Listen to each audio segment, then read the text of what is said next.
আজকের এই তালের কেকটা কত সুন্দর হয়েছে, দেখতেও যেমন সুন্দর হয়েছে, খেতে আরও ভালো হয়েছে। পাকা মিষ্টি তালের এইরকম নরম স্পঞ্জি কেক খেতে কিন্তু খুব সুস্বাদু হয়। ছোট থেকে বড় সবাই কিন্তু এই কেক খেতে খুব পছন্দ করে।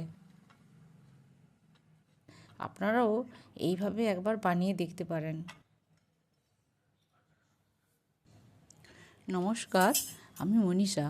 আজকের এই তালের কেক রেসিপিতে আপনাদের সবাইকে ওয়েলকাম করছি। আপনারা নিশ্চয়ই খুব ভালো আছেন, আমিও খুব ভালো আছি।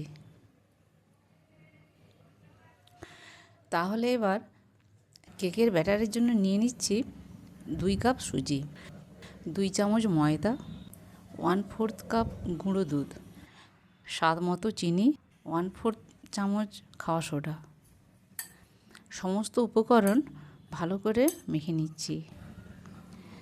নর্মাল টেম্পারেচারের তালের রস নিয়েছি 3 কাপ। শেষ কাপটা দেখাতে পারলাম না, ভিডিও স্কিপ হয়ে গেছিলো। গুঁড়ো দুধ দিলে কেকের টেস্ট খুব ভালো হয়। তালের রসের সঙ্গে সব কিছু খুব ভালো করে মেখে নিচ্ছি। নুন তালের রসের সাথে অলরেডি আমি দিয়ে রেখেছি, তাই আর নুন দিলাম না। এবার 2 চামচ তেল অ্যাড করে ভালো করে মেখে নিচ্ছি।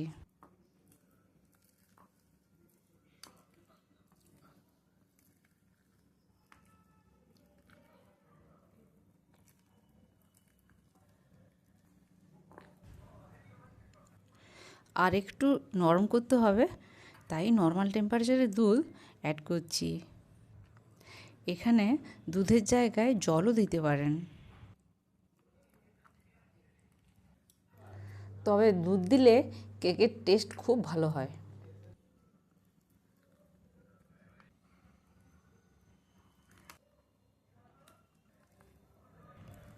ব্যাটারের কনসিস্টেন্সিটা এই রকম হবে।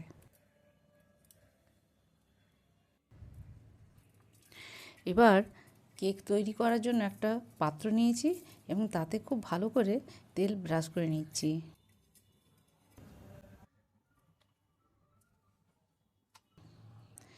এই পাত্রে ব্যাটারটা ঢেলে দিচ্ছি।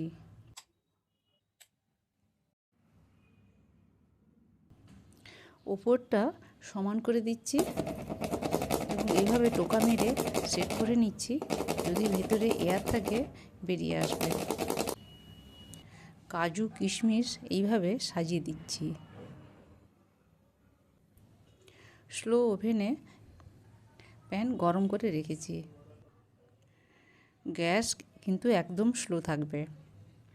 একটা ছোট্ট চৌকো বাটি সহযোগে কেকের পাত্রটা বসিয়ে চাপা দিয়ে দিচ্ছি 30 মিনিটের জন্য।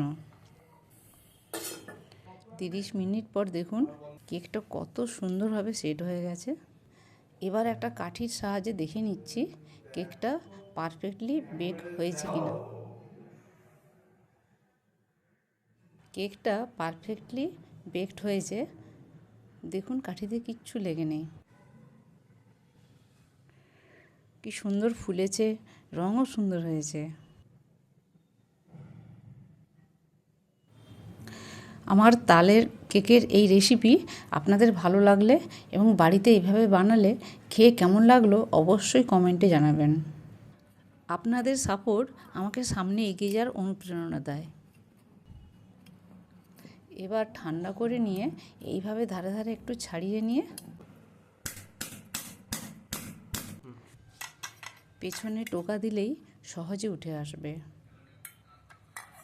দেখুন কেকের পেছনের কালারটাও খুব সুন্দর হয়েছে, ভীষণ সফট হয়েছে। রেসিপিটি ফেসবুক থেকে দেখলে পেজটি ফলো করার অনুরোধ রইল এবং ইউটিউব থেকে দেখলে সাবস্ক্রাইব করার অনুরোধ রইল। পাশে থাকা বেল আইকনে ক্লিক করে অল অপশনটি সিলেক্ট করে রাখুন, যাতে করে আমার রেসিপির নোটিফিকেশন সবার আগে পাওয়ার জন্য। সবাই খুব ভালো থাকবেন। আবার দেখা হচ্ছে পরের ভিডিওতে অন্য কোনো রেসিপিতে।